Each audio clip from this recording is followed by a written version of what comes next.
자, 이제 공인중개사법 및 실무 마지막 시간은 475페이지가 됩니다. 이제 상가 건물 임대차 보호법, 제가 사임자법이라고 할게요. 이것도 민법의 특례법이면서 편면적 강행 규정의 성질을 갖고 있는데 상가 임차인을 보호해주기 위해서 만든 법이에요. 그럼 상가 임대차 보호법이 적용되려면은 사업자 등록이 가능한 영업용 건물에 대해서 임대차 계약을 체결해야 되겠죠. 그러니까 공장 이거는 생산 가공을 중심으로 하는 그런 건물은 상가가 아니에요. 이거는 민법이 적용되는 거예요. 사업자 등록이 가능한 영업용 건물에 대한 임대차 계약인데 이 임대차 계약을 이 영업용 건물의 전부 일부를 빌리건 상관없어요. 무허 건물도 상관없어요. 그런데 이 임차인이 자연인 임차인에서도 되고 법인 임차인도 됩니다. 근데 문제는 보증금액이 일정 금액 이하여야 돼요. 이때 특히 월세가 있는 임대차이면은 월세를 환산해요. 즉 월세 곱하기 100 곱하기 보증금을 더한 금액이 일정 금액 이하여야 돼요. 이 금액 이하로 임대차 계약을 해야지 초과해서 계약하면 적용되지 않아요. 초과했을 때는 상임자법이 원칙적으로 적용되지 않고 다만 예외적으로 5가지 규정만 적용돼요. 근데 요 이하로 임대차 계약을 체결했다면 이 금액 이하로 임대했을 때는 상임자보호법이 전적으로 다 적용되는 거죠. 그럼 얼마 이하가 상가 임대차법을 전체적으로 다 적용받느냐 이걸 외우셔야 돼요. 상가 임대차 계약이 만약 2014년도 이후에 임대차 계약을 체결했다면은 박스에 있는 내용을 다 외워야 돼요. 서울에 있는 거 4억 원 이하, 4억 원까지는 적용된다 이거죠. 이하니까. 수도권 중 과밀 억제권역에 있는 상가이거나 인천광역시 내에 있는 거, 군을 제외하고 3억 원 이하, 인천광역시를 제외한 나머지 광역시 지역에 있는 상가이거나 경기도 외곽에 있는 경기도 광주시, 용인시, 김포시, 경기도 안산시 4가지 경기도시는 2억 4천만 원 이하, 나머지 기타 지역은 1억 8천만 원 이하로 계약을 해야지만 적용되는 거예요. 그러면 상가 임대차보호법이 다 적용돼 지금까지 보면. 그렇지만 1억에서 1원이라도 초과되면은 상가 임대차보호법의 임차인을 보호해주는 14가지 보호 규정 중에서도 5가지만 적용돼. 5가지가 뭘로 적용되냐면 이와 같은 금액을 초과했다 하더라도 상가의 인도와 사업자 등록을 신청하면 이때는 그 다음 날부터 대항력 생겨요. 두 번째는 이와 같은 금액을 초과한다 하더라도 상가 임차인은 최초의 임대차 기간을 포함하여 5년 범위 안에서 계약 갱신을 요구할 수 있어요. 즉 계약 기간을 처음 임대차 계약한 날부터 총 5년까지 장사하겠다라고 요구할 수도 있다 이거죠. 또한 이와 같은 금액을 초과한다 하더라도 임대차 기간 만료됐을 때 임대인은 임대차 기간 끝나기 임대차 기간이 여기가 끝나면 기간 만료되기 요 3개월 전 요 사이에 임대인은 임차인이 새로 들어온 임차인으로부터 권리금을 회수하는 것을 못 받게 임대인은 방해를 하면 안 돼요. 방해하여 임차인이 권리금을 회수하지 못하게 되면 그 손해를 임대인이 배상해야 된다는 거죠. 이게 아주 가장 중요한 것이고, 그 다음에 네 번째, 상가 임차인이 지금 연체 차임이 3기에 달하고 있어요. 지금 현재 3기를 연체하고 있어요. 그러면 임대인은 바로 임대차 계약을 해지할 수가 있어요. 민법에서는 2개 차임을 연체하고 있으면 계약 해지하고 할 수 있었죠. 하지만 상가 임대차에서는 3기 차임을 연체하면은 계약을 해지할 수 있는 거예요. 그 외에 5번째가 하나 있는데 그건 뭐냐면 표준계약서 서식이 있어요.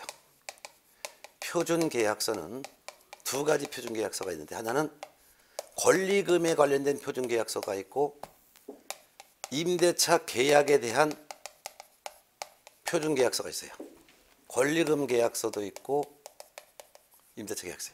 임대차 계약서는 임대인과 임차인이 계약한 내용을 기록하는 서면이고, 권리금 계약서는 지금 현재 장사하고 있는 임차인이 새로 임차하려는 신규 임차인과 사이에 권리금을 새로 들어온 임차인이 지금 임차인에게 지급하기라는 계약서가 바로 표준 권리금 계약서인데, 표준 계약서 서식을 정해서 사용을 권장할 수 있는데, 상가 권리금에 대한 표준 계약서는 지금 현재 국토교통부 장관이 정할 수 있고, 표준 임대차 계약서는 법무부 장관이 정할 수 있어요. 법무부 장관. 이 같은 총 5가지 내용은 이 금액을 초과하는 경우라 하더라도 상임자법의 내용이 적용되고, 그 외에는 상가임대차법 규정이 적용되지 않아요. 그러니까 이런 초과된다면은 요거 외에 나머지는 적용되지 않아요. 어떤 게 적용 안 되냐면은 이런 경우죠. 확정 일자인에 의한 우선 변제권, 이거 인정되지 않아요. 그 다음 최우선 변제권도 인정되지 않겠죠. 이 금액 초과되니까 적용되지 않아요. 임차권 등기 명령제도, 이것도 인정 안 해요. 또한 월세로 전환할 때 전환율 제한이 있는데 이것도 적용되지 않아요. 보증금 차임을 증액함에 있어서 상가 같은 경우는 약정한 보증금 차임액에 100분의 9를 초과하지 못한다는 제한 규정이 있는데, 이거는 증액 제한 규정도 적용되지 않아요. 이런 것도 적용되지 않아요. 적용되는 거 이런 것만 5가지만 적용된다는 것을 알아두셔야 되겠죠.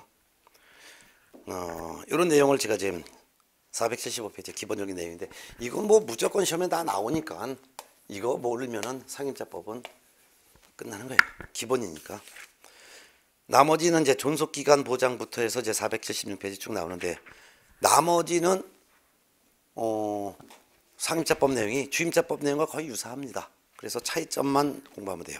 476페이지 존속기간, 아까 주택은 2년이었죠. 상가는 1년입니다. 그 다음에 477쪽 양가로 4번 권리금 회수기의 보호 등 규정이 있는데, 권리금 회수기의 보호 규정은 주임차법에는 없죠. 상임차법에만 권리금 회수기의 보호 규정이 있어요. 권리금 회수기의 보호. 상가 임차인은 1년 보장은 받죠. 죄송한데.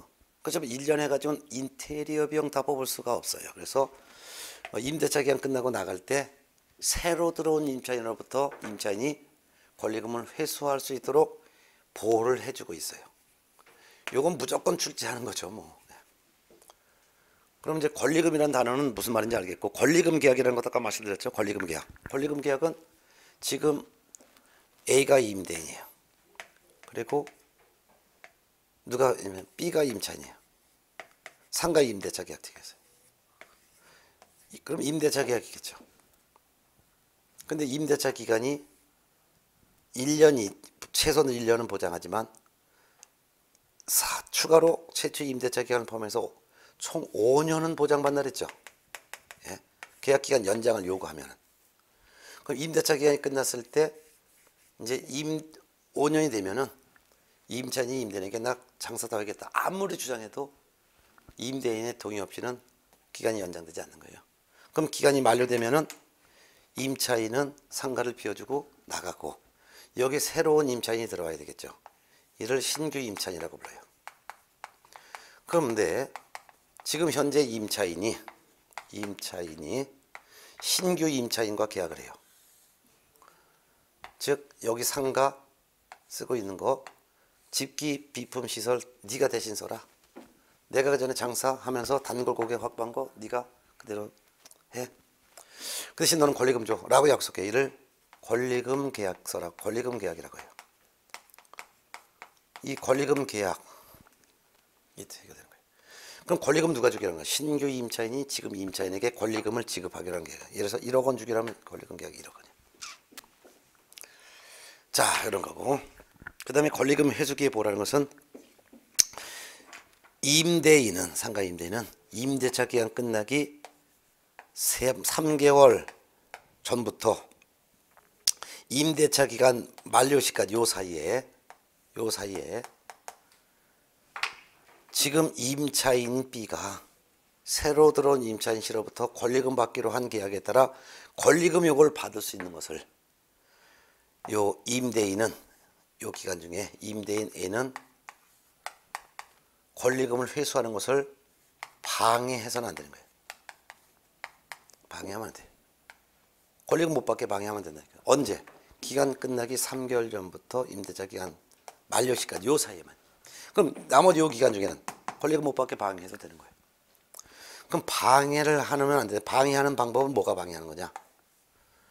네 가지가 있어요. 첫 번째는 임대인이 요 신규 임차인에게 요 권리금 나한테 줘라고 요구하는 거예요. 두 번째는 요 권리금 얘한테 주지 마라고 하는 거예요. 세 번째는 요 임대인이, 지금 현대 임차인이 요 신규 임차인에게 야, 네가 얘한테 권리금 주지 말고 요거 있잖아, 임대차 계약했을 때 요거 너 얘하고 권리금 계약하면 너 나하고 임대차 계약해야 되잖아. 신규 임차인 C는 A하고는 임대차 계약을 체결하고, 새로운 임대차 계약을 체결하고, 그리고 요 지금 임차인과는 신규 임차인은 권리금 계약을 또 하는 거잖아요. 그러니까 이 C는 두 가지 계약하는 거예요. 건물주인 상가 건물주하고는 무슨 계약? 임대차 계약. 그리고 지금 임차인과는 무슨 계약? 권리금 계약. 그런데 이걸 갖다가 권리금 계약을 스스로 포기하게 하기 위해서 A가 C에게 그런 거야. 보증금 차임을 주변에 비해서 엄청 비싸게 요구해. 지금 현재 임대인과 임차인은 권리금을, 보증금을 해서 1억 원에, 월세를 예를 들어서 100만 원에 이렇게 장사하고 있는 근데 얘한테 너 나하고 임대차 계약 체결하려면 권리금은 2억, 월세는 300 이어야지만 너하고 계약할 거야 라고 엄청 올려버려. 그러면은 C는 너무 권리금과 보증금과 월세가 너무 비싸니까, 주변에 비해서 너무 비싸니까, 가격이 너무 비싸니까 스스로 포기하는 거죠. 이같이 보증금 차임을 엄청 많이 요구하여 스스로 임대차 계약을 포기하게 하는 행위. 임대차 계약을 포기하면 이 권리금 계약을 체결하지 않겠죠. 그렇죠? 그러니까 권리금 계약은 지금 신규 임차인이 지금 상가건물주와 임대차 계약을 체결하는 것을 전제로 해서 권리금 계약이 체결되는 거예요. 그래서 스스로 포기하게 만드는 거. 이런 것들이죠. 그 밖에도 네 번째, 임차인이 요 C라는 신규 임차인을 찾아내 갖고 요 임대인에게 요 사람하고 좀 임대차 계약 해주세요. 그래야지만 제가 얘하고 권리금 계약을 체결합니다. 이렇게 했어요. 그랬더니 정당한 사유 없이 임대인회가 이 임차인 B가 새로 찾아낸 신규 임차인 C와의 임대차 계약을 거절해. 임대차 계약을 얘하고 거절을 하면은 얘는 권리금 계약을 체결하지 않겠죠. 이와 같이 권리금을 못 받게 방해하는 행위는 네 가지가 있다. 첫 번째는 이 권리금 나한테 줘. 두 번째는 이 권리금 얘한테 주지 마. 세 번째는 보증금 월세를 확 올려갖고 스스로 임대차 계약을 포기하게 하는 거. 네 번째는 지금 임차인이 주선한 신규 임차인과의 임대차 계약을 임대인이 정당한 사유 없이 거절하는 경우, 이런 것들이 되겠죠. 자, 근데 정당한 사유 없이 거절하면 안 되는데 거절을 해도 되는 경우가 있어요. 어떤 경우에 거절해도 되느냐? 한정담화금 네 가지가 있어요. 그게 478페이지에 있어요. 1, 2, 3, 4. 위에 있는 1, 2, 3, 4가 바로 방해하는 행위고, 그 다음에 478페이지 동그라미 2번, 다음 각호의 어느 하나에 해당하는 경우에는 1, 2, 4의 정당한 사유가 있는 것으로 본다. 즉 정당한 사유 없이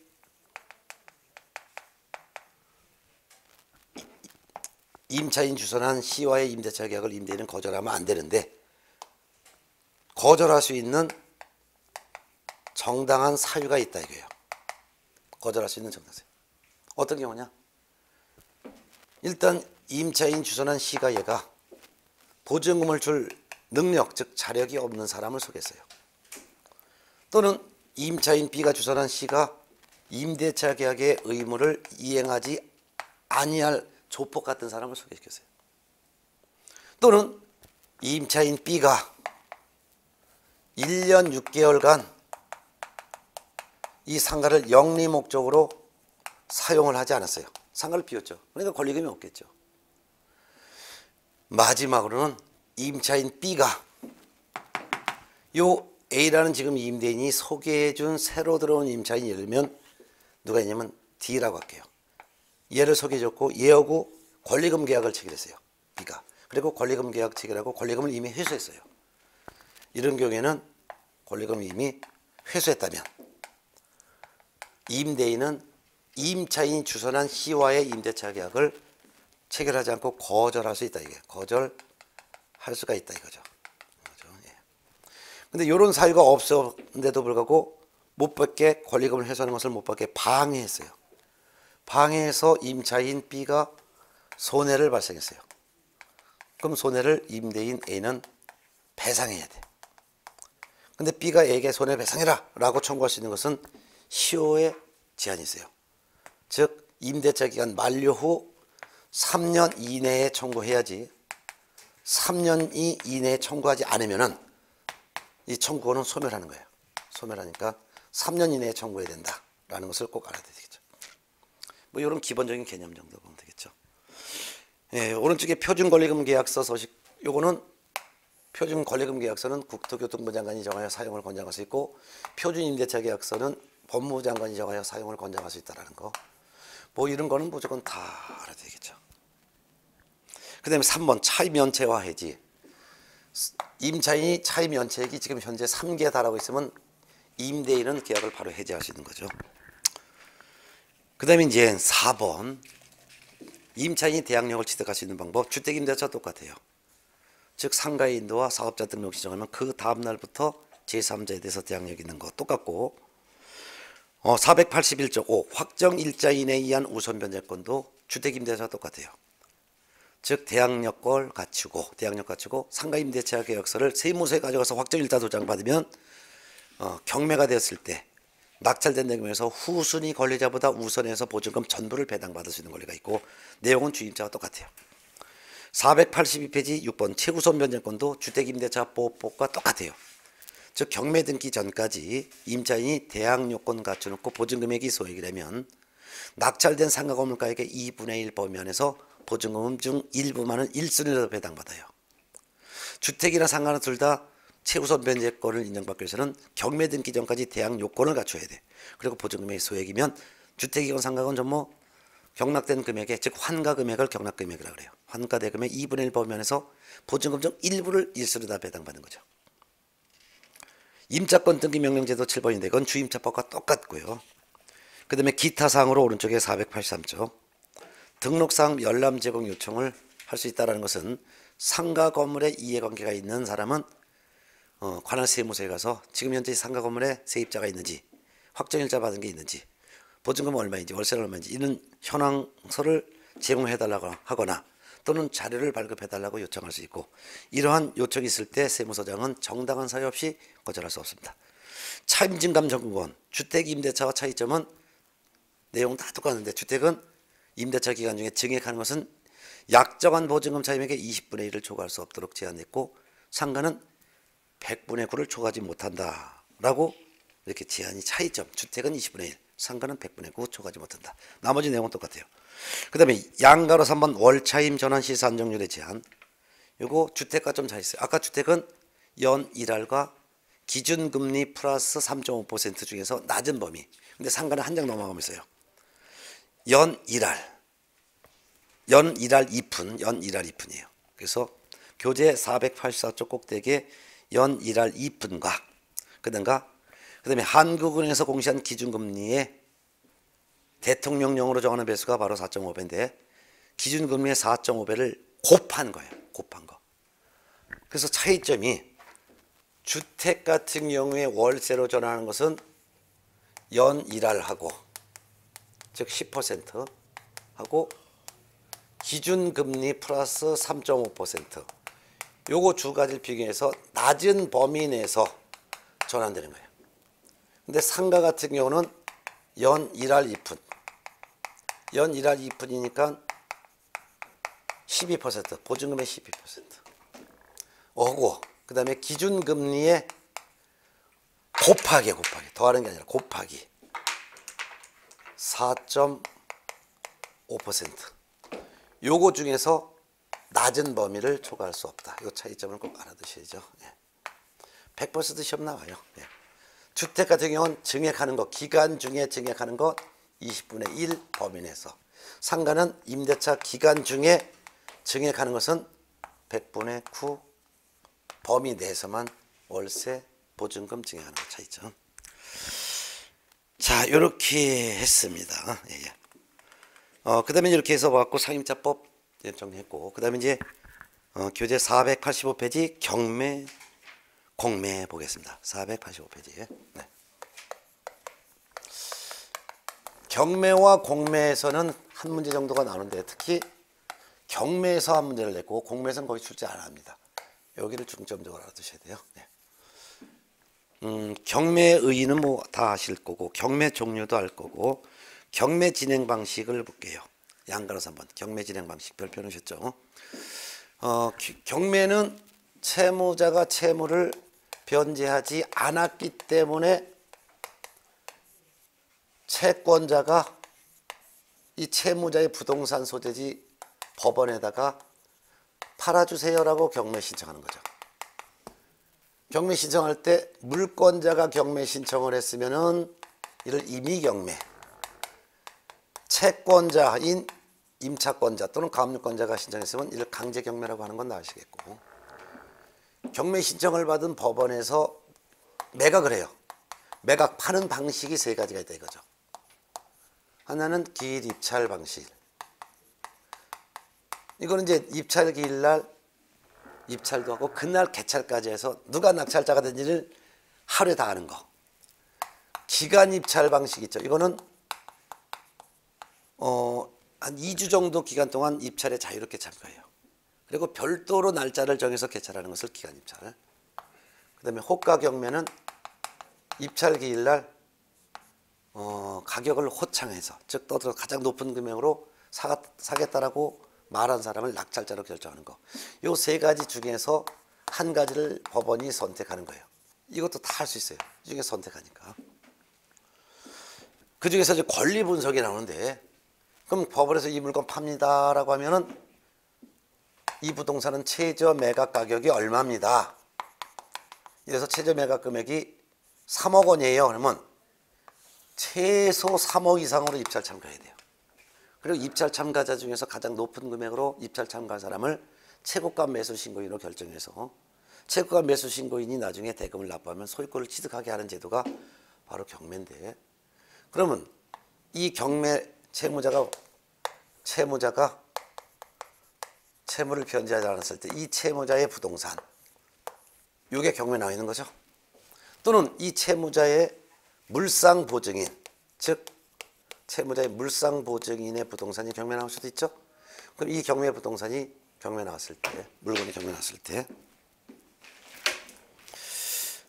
경매는 뭐 싸게 사는 맛에 가장 입찰 참가하는 거예요. 근데 이 경매 나왔을 때 낙찰자가 나중에, 낙찰자를 우리는 매수인이라고 해요.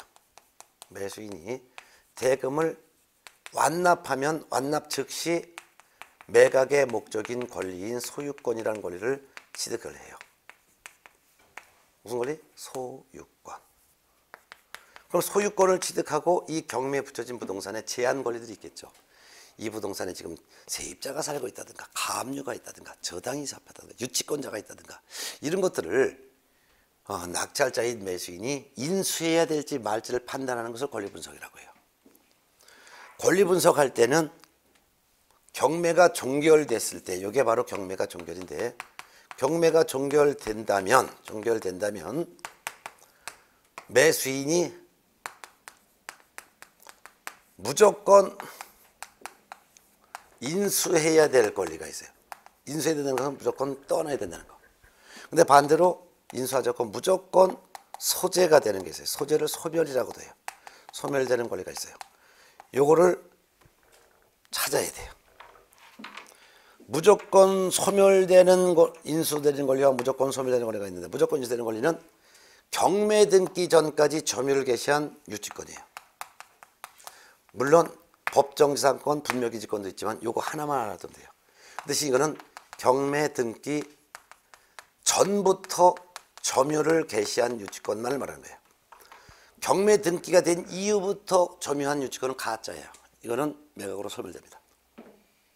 근데 경매 등기 전부터라는 말이 없으면 그냥 경매 등기 전부터 점유를 개시하고 있다는 것을 전제로 하는 거예요. 근데 경매가 끝났을 때 무조건 소멸되는 게 있어요. 소멸되는 것은 낙찰자가 인수하지 않는 거죠. 떠안지 않는다는 거예요. 본래 7가지가 있는데 처당권, 근저당권, 담보가 등기, 과압류 등기, 경매 등기, 압류, 요거 6가지. 거기에다가 전세권, 건물 전체에 대한 전세권자가 경매를 신청한 경우, 이런 경우인데 요거는 여러분 책에 안 들었지만 요건 시험엔 법에는 안 나오고 요것만 알아두시면 돼요. 6가지. 경매가 끝나면 저당권, 근저당권, 담보가 등기, 경매 등기 압류는 무조건 다 경매 진행한 법원이 전부 다 등기세 촉탁해서 다 말소시키는 거죠. 근데 경매 나와 있는 부동산 중에서 이렇게 인수되는 권리도 있고 무조건 소멸되는 권리도 여러 가지가 있는데, 이런 권리들 중에서 가장 먼저 설정된 권리, 요 중에서 무조건 소멸되는 권리 중에서, 무조건 소멸되는 이런 권리들 중에서, 즉 저당권, 근저당권, 담보가 등기, 경매 등기, 압류 중에서 가장 먼저 설정이 된 권리를 우리는 말소 기준 권리라고 불러요.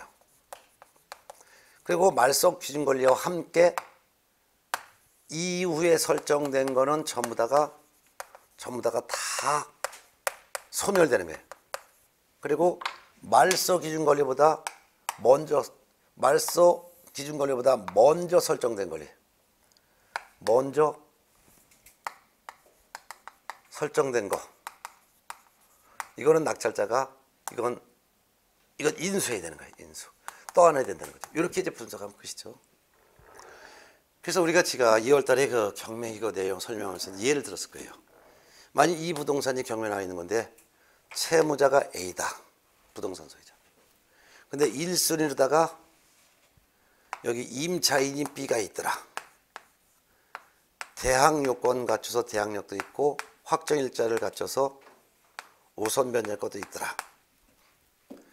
2순위로다가 C가 있는데 저당권자더라.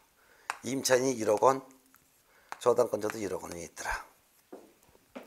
근데 이 주택에 또한 D라고 하는 임차인이 또 있더라. 이 사람도 대항력도 갖춰 있고 확정일자를 갖췄더라. 얘도 1억 원이더라.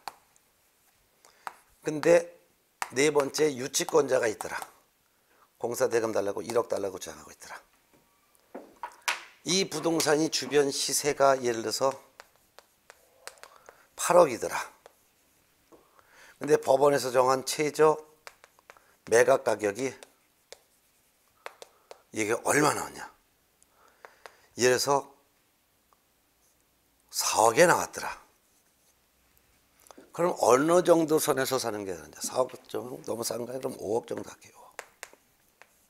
5억. 그럼 이 부동산이 경매 나왔더라. 경매를 신청하길 얘가 경매, 저당권자 얘가 경매 신청했더라. 경매를 신청하면은 경매 신청을 받은 이 부동산 소재지 법원에서는 경매 등기하죠. 저당권자니까 이미 경매 등기라고 표시돼요. 경매가 등기되면 이 부동산의 소유자인 A는 처분권이 제한되죠. 처분권 제한을 우리는 압류의 효력이 발생한다 이렇게 표현하죠. 그리고 경매 신청한 요 저당권자를 우리는 뭐라고 불렀냐면 압류채권자라고 부르는 거예요. 그럼 이 부동산이 경매났을 때 얼마의 입찰을 참가하는 것이 좋을까요? 이렇게 한다면은 권리분석부터 하고서 경매 참가하는 거예요. 권리분석할 때는 무조건 인수되는 권리가 있는지 찾아보고, 무조건 소멸되는 권리가 있는지 찾아보고, 무조건 소멸되는 권리가 여러 개가 있다면 그 중에서 가장 먼저 설정된 소멸되는 권리를 말소기준 권리, 말소기준 권리 포함해서 그 위에 설정된 거 다 소멸, 말소기준 권리보다 먼저 설정된 거는 낙찰자가 인수, 이렇게 된다 했었죠. 그러면 무조건 경매 끝났을 때 떠나야 될 거리가 있는지 찾아보는 거예요. 경매 등기 전부터 점유를 개시한 유치권 있죠? 이건 무조건 낙찰자가 떠나는 거예요. 유치권자 내보내려면 낙찰자는 별도로 유치권자의 공사대금 1억 원을 줘야 된단 말이죠. 그 다음에 이제 무조건 소멸되는 권리가 있는지 찾아봐야죠. 이게 이제 무조건 인수되는 권리고, 무조건 소멸되는 권리 찾아봐요. 저당권, 근저당권, 담보가 등기, 경매 등기 압류. 이거 무조건 외우고 있어야 되는 거예요. 이거 기본적으로. 민법에서도 저당권 공부할 때 이거부터 먼저 하셨잖아요. 그럼 찾아봤더니 저당권, 근저당권, 담보가 등기, 가압류 등기, 경매 등기, 압류 있잖아요. 저당권, 경매 등기, 압류. 이 저당권이 바로 말소 기준 권리가 되고, 이 말소 기준 권리 포함해서 뒤에 설정된 건 다 소멸되는 게 원칙이에요. 다만 말소 기준 권리보다 뒤에 설정됐다 하더라도 경매 등기 전부터 점유를 개시한 유치권은 낙찰자가 인수하는 거죠. 이건 인수. 그리고 말소 기준 권리인 요 2번 저당권보다 먼저 설정된 요 임차인, 이건 낙찰자가 인수해야 되는 거죠. 인수. 그러면은 이 부동산의 입찰에 참가하는 금액은 경매 낙찰 받은 사람은 최소한도 임차인 보증금 1억 원을 떠나야 돼요. 유치권자의 공사대금 1억 원도 떠나야 되는 거예요. 그러니까 추가 비용이 2억이 더 들어간단 말이죠. 그러니까 최소한도 이 부동산이 최저 매각 가격이 5억이면 이거 6억에 입찰 참가하는 건 바보짓이죠. 6억에 낙찰 받으면 2억 원을 떠나서 결국은 8억 원에 매수한 꼴이 되니까 시세가 8억인데, 그러니까 이것은 한 5억 정도 선에서 입찰 참가하는 게 괜찮겠죠. 5억 한 100만 원도 괜찮고 5억 1000만 원 정도까지도 괜찮고 5억 한 2천만 원도 괜찮아요. 그렇지만 5억 5천만 원 이상의 입찰 참가하는 것은 바보예요. 왜냐면 요 임차인 내보내려면 임대차 기간 끝날 때까지 살도록 보장해 줘야 되는 거기 때문이죠. 그렇죠. 만일 근데 이게 임차인이 아니라 이번에 반대로 전세권이라고 한번 가정해보고, 이번엔 전세권. B가 전세권자. 전세권 넣게 됐어요. 전세 금액이 1억 원이에요. 여기서 마찬가지예요. 말소 기준 권리보다 먼저 설정된 이 전세권은 낙찰자가 떠나야 되죠. 그렇죠? 네. 유치권자 떠나야죠. 결국 2억을 떠나야 되는 거죠. 근데 만일 말소 기준 권리보다 먼저 설정된 이 전세권자가 만일 법원에 배당 요구를 해요. 배당 요구를 했다면 이때는 전세권 B는 인수하지 않아요. 낙찰자가. 왜? 자긴 돈 받고 미리 방패겠다라고 신청한 거니까. 이때는 그래서 배당 요구했으면은 선순위 전세권자가 배당 요구하면 낙찰자가 인수하지 않는다라는 거. 뭐 이런 기본적인 개념이었어요. 뭐 경매 절차가 한 장 넘어가면 나오는데 교재 486페이지 밑에서 6번째 줄 경매 절차 과정이 있어요. 경매 절차 과정은 우리가 지난 과정에도 했기 때문에 생략을 하고 단지 두 가지만 주의하면 돼요. 입찰에 참가하려면, 여기 이제 입찰에 참가하려면 이 최저 매각 가격이 요거 보면은 입찰 보증금을 납부해야 돼요. 입찰 보증금은 법원에서 정한 이 최저 매각 가격의 10분의 1의 보증금을 걸어야 돼요. 나는 여기서 최저 매각 가격이 여기서 이걸 5억이라고 해볼까요? 5억. 최저 매각 가격이 5억이다. 그러면 5억 원의 10분의 1인 5천만 원을 입찰 보증금으로 납부해야 되는 거예요.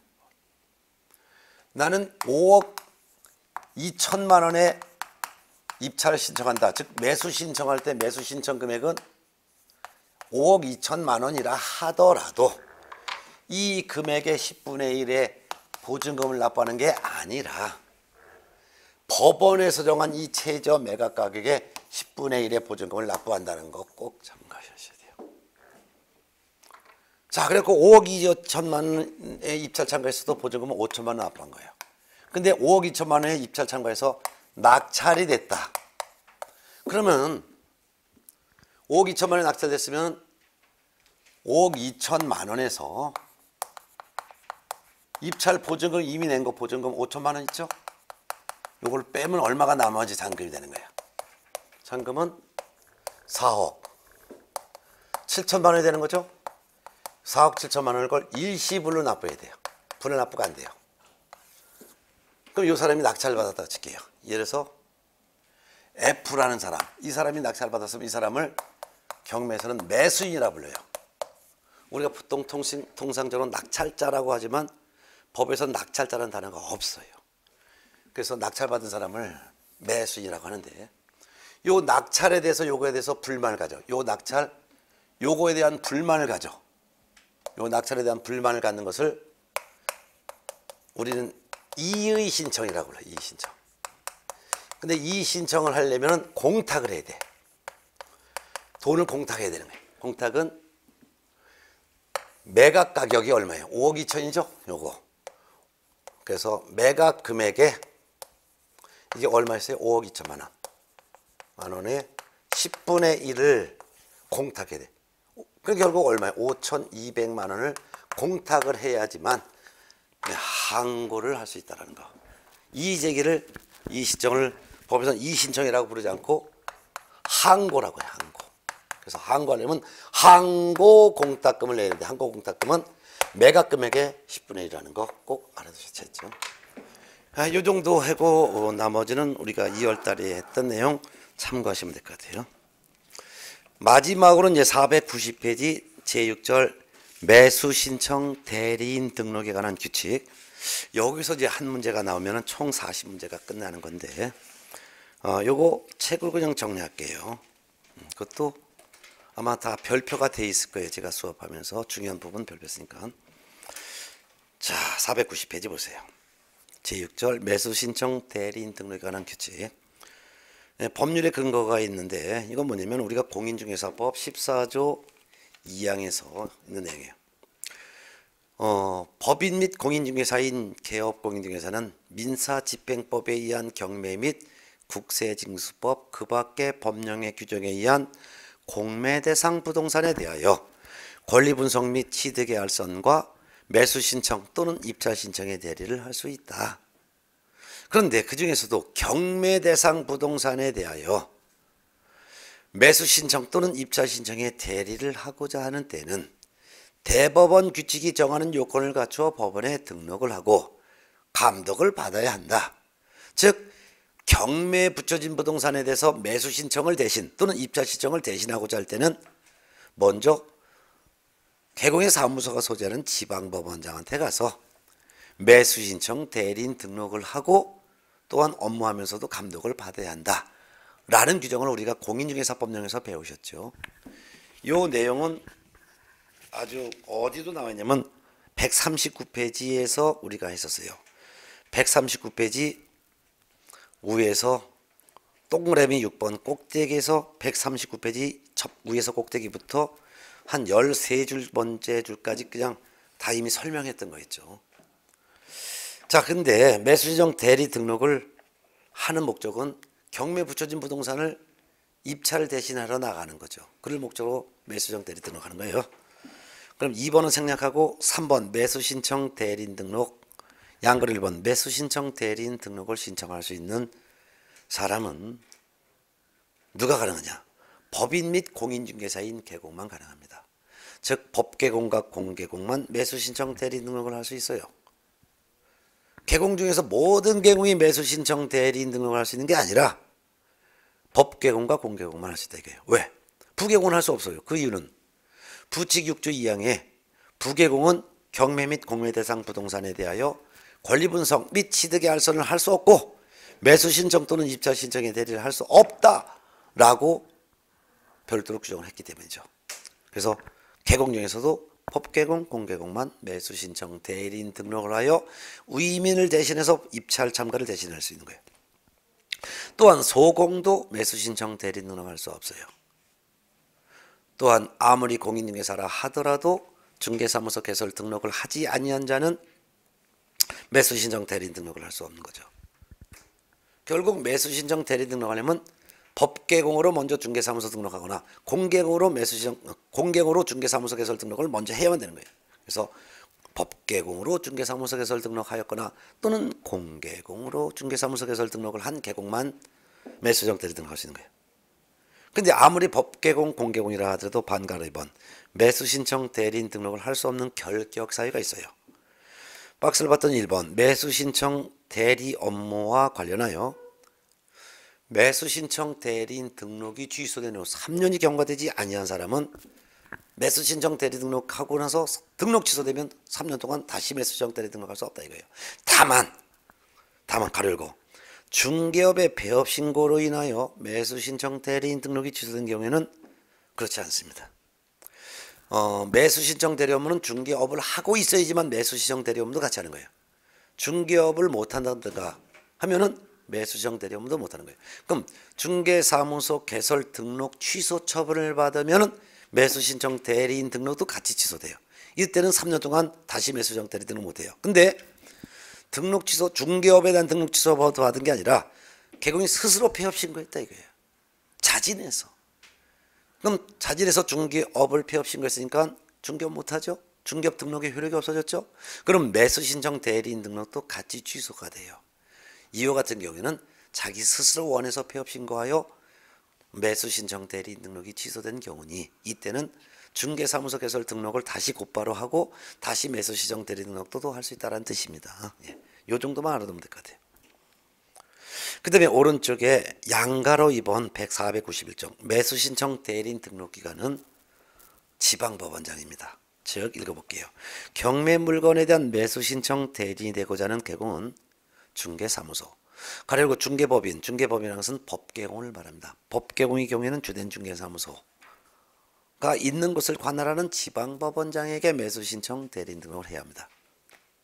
만일 중개사무소가 경기도 만일 안양시 안양동에 중개사무소가 있다 하면 안양에도 안양지원이라는 법원이 있어요. 그렇지만 지원이 아니라 지방법원장에게 등록을 해야 되기 때문에 수원지방법원장에게 매수신청 대리인 등록을 해야 되겠죠. 별표 놓으시고 그다음에 그래서 왼쪽에 있는 반가로 1번 등록 신청 가능자 별표 매수신청 대리인의 결격 사유도 별표 하나 오른쪽에 491쪽 매수신청 대리 등록 기간도 별표 하나 양가로 3번 매수신청 대리인의 등록 요건도 별표 하나. 자, 등록권 매수신청 대리업을 영위하기 위해서는 별도로 중개사무소를 또 들을 의무는 없어요. 그래서 중개사무소에서 매수신청 대리 업무를 같이 겸업해도 돼요. 그렇지만 개공이 매수신청 대리인 등록하기 위한 요건은 미리 갖춰야 돼요. 1번 박스에 공인중개사이거나 중개법인일 것, 2. 중개사무소 개설 등록을 하였을 것. 1번과 2번을 결국 묶어놓으면 공개공으로 중개사무소 개설 등록했거나 또는 법개공으로 중개사무소 개설 등록부터 하였을 것 이거죠. 그 다음에 4번 부동산 경매 관련된 실무교육 경매 관련된 실무교육을 별도로 또 받아야 된다는 거. 또한 네 번째는 경매 업무하면서 위민에게 손해 끼칠 것을 대비해서 보증보험이나 공제에 가입하거나 공탁을 해야 됩니다. 중개업에 대한 보증 설정 외에 경매 업무에 대한 보증 설정을 또 해야 된다 그 말이죠. 이와 같이 양가로서 본 등록 신청 전의 조치사항으로서 등록 요건을 갖추는데 그 중에서 경매 실무 교육 받고 보증 설정하라는 것 중에서 이게 매년 시험 나와요. 별표 2개 놓으셔야죠. 그래서 양가로서 본 등록 신청 전의 조치사항으로서 1.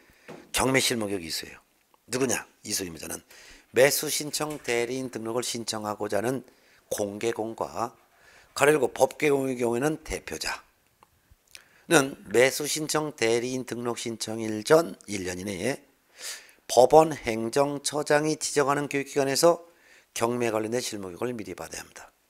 여기서 포인트는 법원 행정처장이 지정하는 교육기관에서 경매 관련 실무교육을 받아야 된다 그 말입니다. 매수신청 대리인 등록은 지방법원장한테 하지만 지방법원장한테 가서 매수신청 대리인 등록 신청을 하기 전에 먼저 경매 관련된 실무교육은 법원 행정처장이 지원하는 교육기관에서 받아야 한다 이거 말이에요.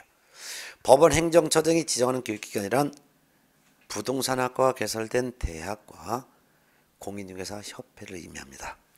다만 중개업의 폐업 신고 후 1년 이내에 다시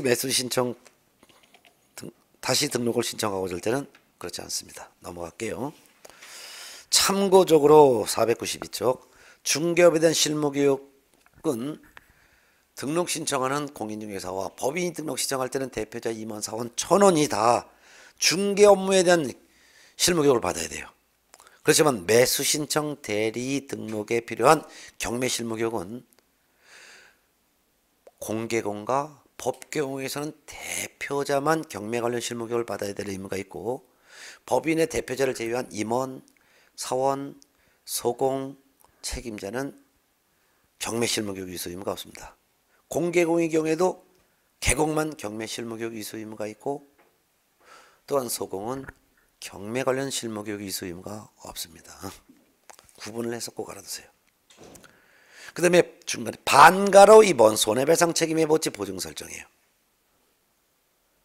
매수 신청 대리인이 된 개공이 나중에 매수형 대리 업무하면서 고의과실로 우위민에게 손해를 발생시키면 그 손해를 배상해야 되는데 그 손해배상 책임을 보장하기 위해서 동그라미 2번이 나오는 거예요. 그래서 매수신청 대리인이 되고자 하는 개공입니다.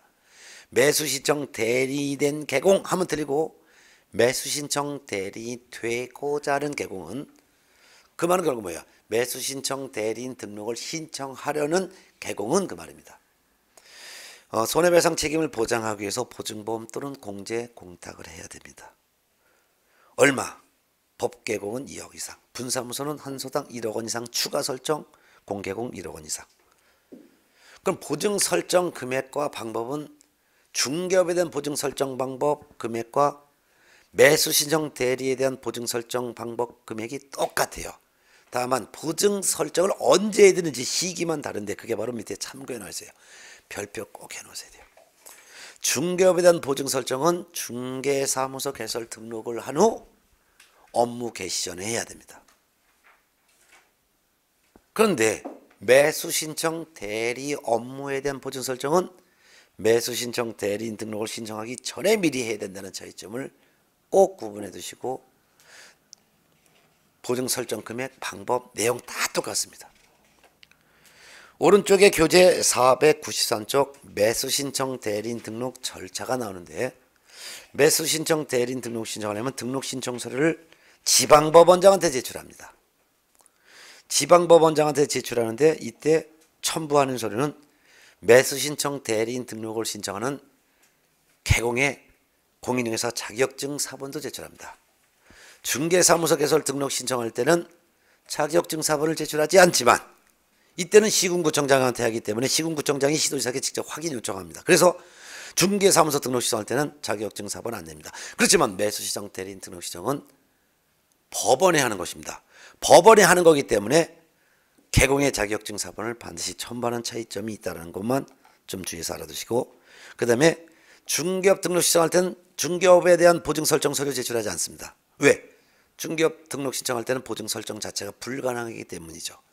그렇지만 매수 신청 대리인 등록 신청할 때는 이미 개공으로 등록됐죠. 그러니까 보증 설정은 매수 신청 대리인 등록 신청 전에 미리 보증 설정해야 되기 때문에 그 중에서도 6번 매수 신청 대리 업무에 관하여 손해배상 책임을 보장하기 위한 보증 설정 증명서를 제출한다는 차이점, 이 두 가지를 꼭 기억해 두셔야 합니다.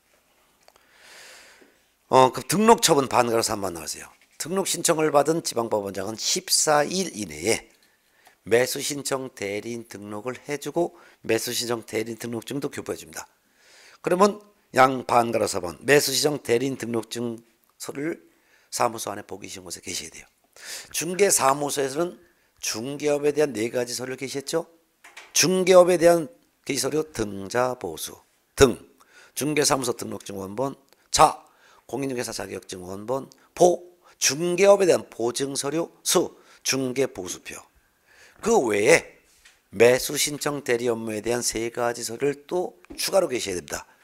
등보수라고 합니다. 등 매수신청 대리인 등록증, 보 매수신청 대리 업무에 관련된 보험서류, 수 매수 신청 대리에 대한 수수료표.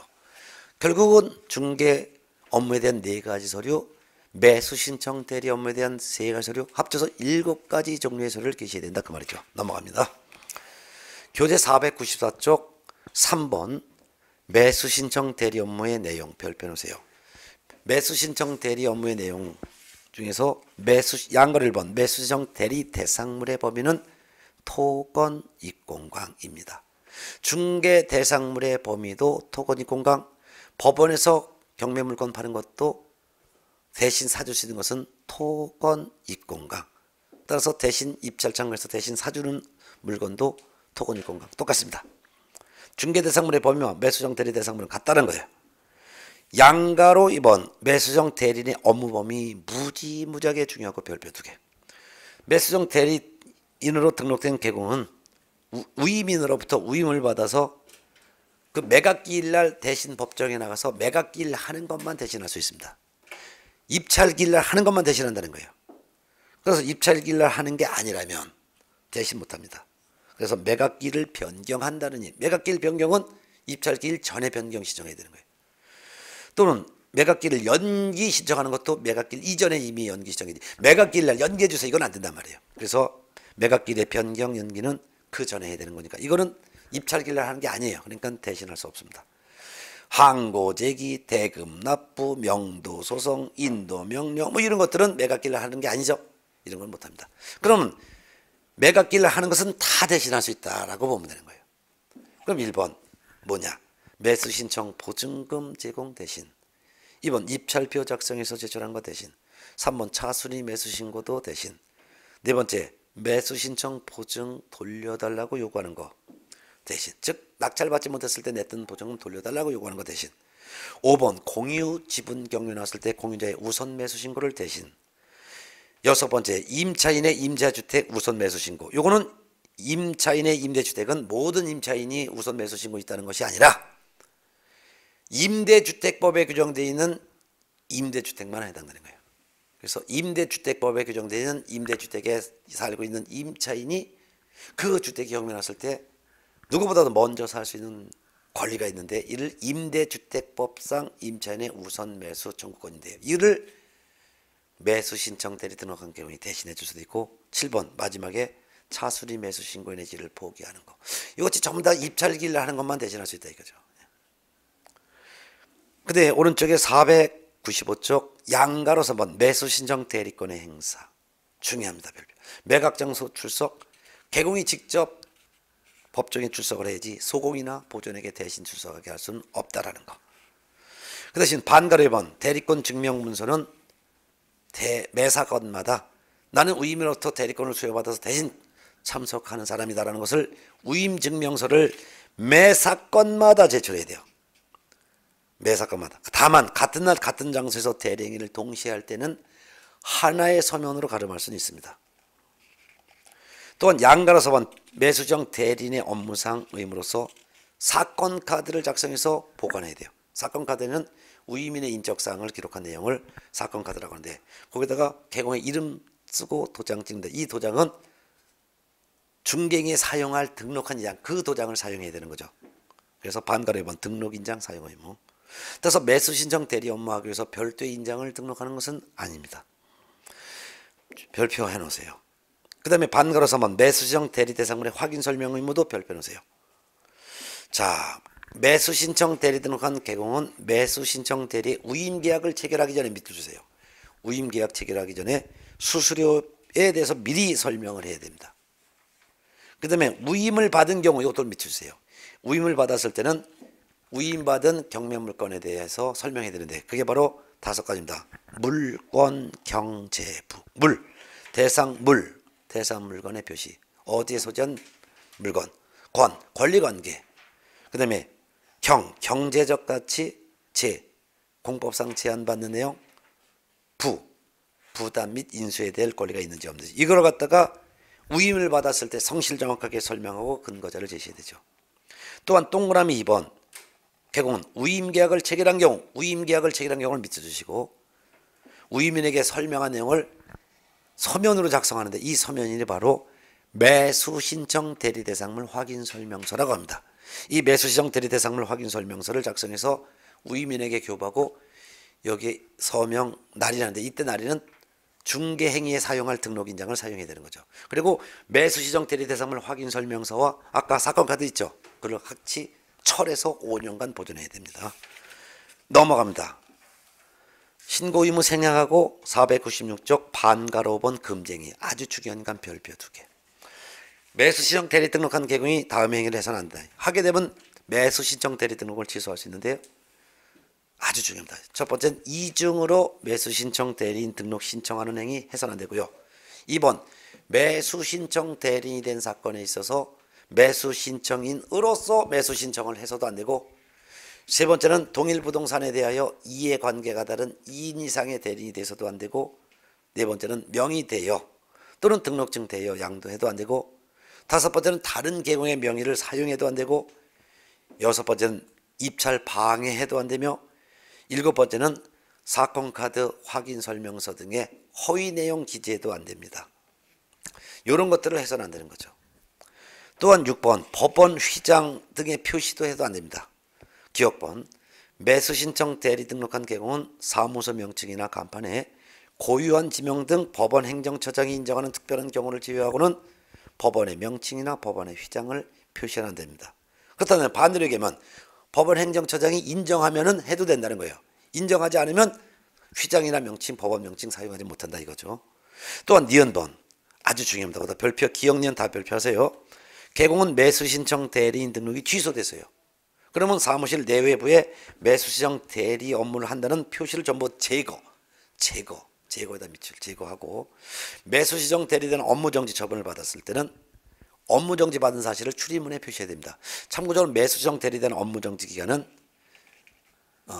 좀 중개업에 대한 업무정지 기간과 다릅니다. 1월 이상 2년 이하 범위 안에서 매수시정 대리 업무의 정지 기간이 있죠. 중개업에 대한 업무정지 기간은 6월 범위 안에서, 매수시정 대리된 업무정지 기간은 1월 이상 2년 이하 범위 안에서 이루어집니다. 이런 내용이었습니다. 자, 마지막이 교재 499쪽 매수신청 대리인의 보수가 있습니다. 499쪽 양거래를 보수 일반 읽어볼까요? 계공은 매수신청 대리에 관하여 꼭 별표하세요. 매수신청 대리에 관하여 위민으로부터 예규에서 정한 수수료표 범위 안에서 소정의 수수료를 받습니다. 이때 수수료 명목 외에 보수를 받거나 예규에서 정한 수수료 이상 받아서는 안 된다. 계공은 수수료에 대해서는 이를 위민에게 위임계약 체결 전에 미리 설명을 해야 됩니다. 또한 매수정 대리 등록한 계공이 수수료를 받은 경우 예규에서 정한 양식에 따른 영수증을 작성해서 서명달이란 후 위민에게 교부해야 됩니다.